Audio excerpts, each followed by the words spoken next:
Kidney का तमाशा दे रहे हैं तो कभी कोई हरियाणा वाले से बदनाम कर रहे हैं। यहाँ तमाम मैं बहनों से पूछना चाहता हूँ कि क्या आप बताइए, राजनीति कोई भी करे, कैसे भी करे, क्या माँ बहनों को बेच के करना चाहिए? कि सगुना मोड़ से खगौल स्टेशन अगर 7 बजे शाम में किसी का ट्रेन हुआ करता था तो अपने परिवार से 4 बजे शाम में मिलकर के स्टेशन पे 3 घंटे इंतजार करता था। कि उन्होंने मेरे नेता आदरणीय चिराग पासवान जी के बातों को समझा।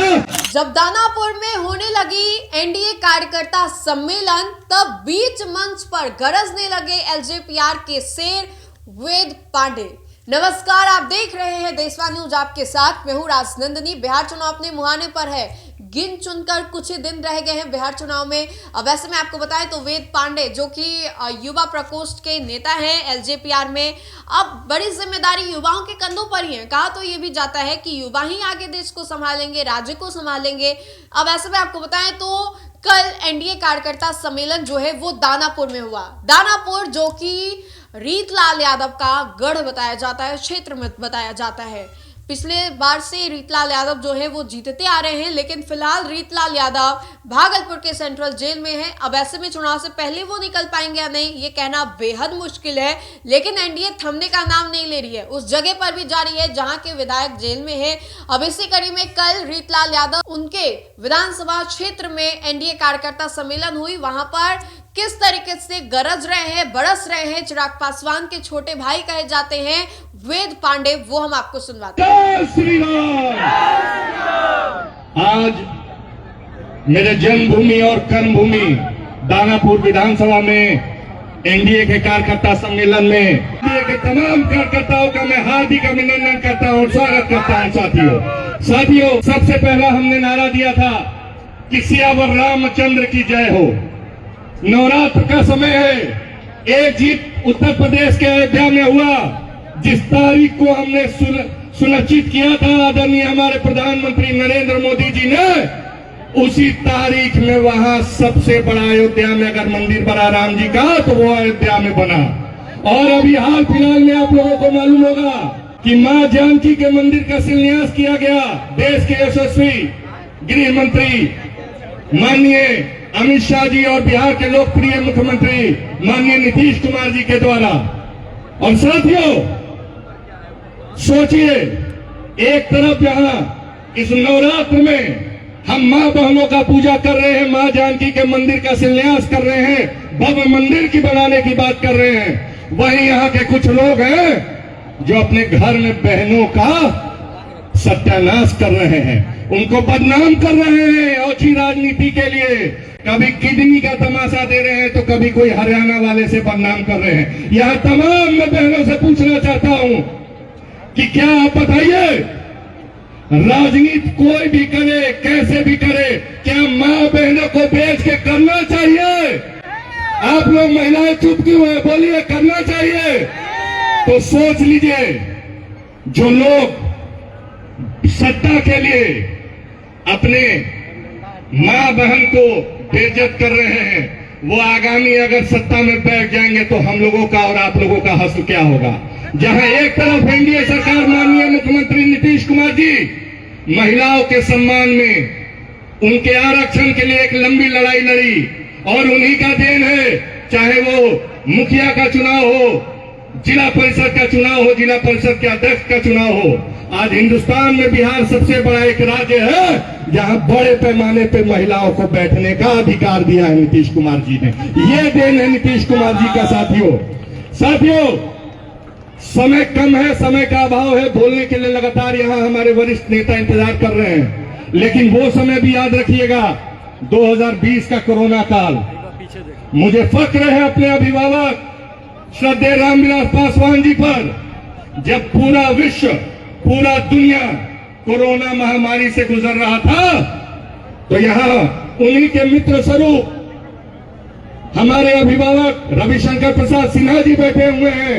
बहुत अच्छी उनसे मित्रता थी और अंतिम समय में मुझे याद है कि जो आदरणीय प्रधानमंत्री जी ने वायुसेना का जहाज दिया था, उसमें सर आए थे। और जब देश कोरोना काल से गुजर रहा था साथियों, तब श्रद्धेय रामविलास पासवान जी अगर किसी बात के लिए चिंतित थे तो वो चिंतित थे कि रोजमर्रा के कमाने वाला इंसान का पेट कैसे चलेगा, परिवार कैसे चलेगा। और उन्होंने एक पहल किया, उन्होंने आदरणीय प्रधानमंत्री जी से एक पहल की कि सर 80 करोड़ गरीब परिवारों को हम लोगों को मुफ्त में अनाज देना चाहिए। और मैं धन्यवाद ज्ञापन देता हूं आदरणीय प्रधानमंत्री नरेंद्र मोदी जी को कि उन्होंने इस बात को स्वीकारा और आज तक गरीब परिवारों को वो राशन मुफ्त मिल रहा है, मुफ्त मिल रहा है ना। तो ये देन एनडीए सरकार की है, ये देन डबल इंजन का है। साथियों, मैं ज्यादा कुछ नहीं कहूंगा। आज इसी दानापुर से एक क्षत्रिय राज चलता था, इस लोकसभा से एक क्षत्रिय राज चलता था एक परिवार का। नतीजा ये था, अभी हमारी पूर्व विधायिका भी कह रही थी कि सगुना मोड़ से खगौल स्टेशन अगर 7 बजे शाम में किसी का ट्रेन हुआ करता था तो अपने परिवार से 4 बजे शाम में मिलकर के स्टेशन पे 3 घंटे इंतजार करता था। लेकिन आज दावा से मैं कह सकता हूं कि यहां इस दानापुर विधानसभा के लोग आज अपने घर से रात के 2 बजे भी निकलते हैं और इसी चौड़ाई वाले चमचमाते सड़क से मरीन ड्राइव जाते हैं और अपने परिवार के साथ चाट और आइसक्रीम खाने का काम करते हैं। तो ये दिन है एनडीए सरकार का। साथियों नीतीश कुमार जिंदाबाद, आज नीतीश कुमार जिंदाबाद, कुछ लोग के शांत रहिए। आज कुछ लोगों पे एक जांच बैठा है, देश का सबसे बड़ा जांच, चाहे वो सीबीआई हो, ईडी हो। जानते हैं क्यों? 16 अक्टूबर के ना है। जानते हैं क्यों? जानना चाहिएगा, बोलिए हाँ या ना। हमारे जैसे युवाओं को नौकरी दिया गया था और जमीन लेकर के नौकरी दिया गया था। जिसके पास 2 कट्ठा उपजाऊ जमीन था उसके लड़के को नौकरी दिया गया था और वो भी 2 कट्ठा लेकर के दिया गया था।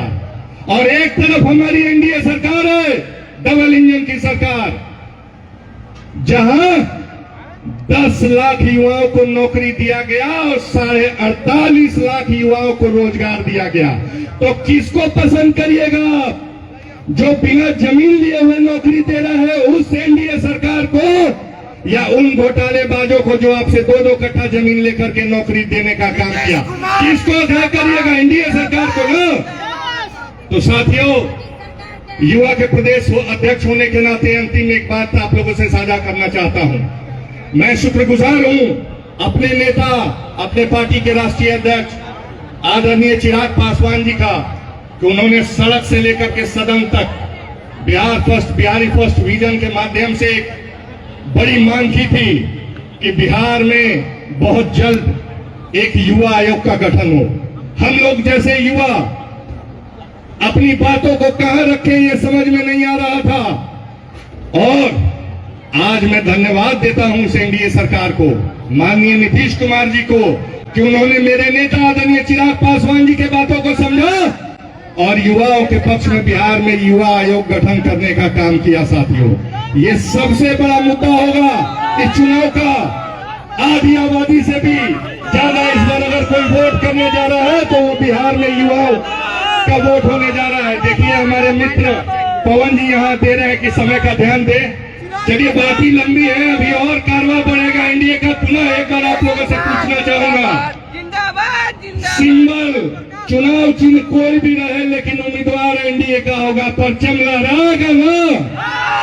आवाज नहीं आई तो दानापुर में का, अरे लहराता ही ना, फिर बोला लहराता ही ना। जय एनडीए, जय बिहार, जय बिहार। तो आपने सुना, देखा, इस वीडियो को देख करके क्या लगा? क्या ये बोलने का अंदाज नहीं झलका रहा है कि ये बिहार चुनाव को लेकर के कुछ बड़ा हो सकता है? अब इसके अलावा आपको बताएं तो एनडीए कई कार्यकर्ता मौके पर मौजूद थे। सभी लोगों ने एक के बाद एक बयान जो है वो दिया। वैसे में आपको बताएं तो बिहार चुनाव को लेकर के तैयारियां, सरगर्मी सब कुछ ज्यादा बढ़ी हुई है। अब इसी कड़ी में एनडीए कार्यकर्ता सम्मेलन जो है वो हुआ था और इसको बहुत महत्वपूर्ण बताया जा रहा है। बिहार चुनाव को लेकर के सभी पार्टियां तैयारियों में जुटी हुई है और इसी कड़ी में वेद पांडे जो है वो भी लगातार अग्रसर नजर आ रहे हैं। एलजेपीआर जहां पर सीटों को लेकर के चिराग पासवान जो है कुछ भी क्लियर नहीं कर रहे हैं। बार बार चिराग के द्वारा कहा जा रहा है कि सम्मानजनक सीटें। हालांकि सम्मानजनक सीटें कितनी होती हैं ये खुद भी वो नहीं जान रहे हैं या बोल नहीं पा रहे हैं, लेकिन कहा यह जा रहा है कि सम्मानजनक सीटें जो है वो उनको चाहिए। इसी कड़ी में आपको बताएं तो उनके पार्टी के कई ऐसे कार्यकर्ता हैं जो कि चाह भी रहे हैं कि चिराग पासवान आने वाले बिहार के सीएम पद पर बैठे, सीएम की कुर्सी पर बैठे, लेकिन कुछ भी क्लियर नहीं हो रहा है। अब ऐसे में वेद पांडे ने क्या कुछ कहा, दानापुर से किस तरीके से वो गरजे, ये हमने आपको सुनवाया। तो फिलहाल के लिए इतना ही, बहुत बहुत शुक्रिया।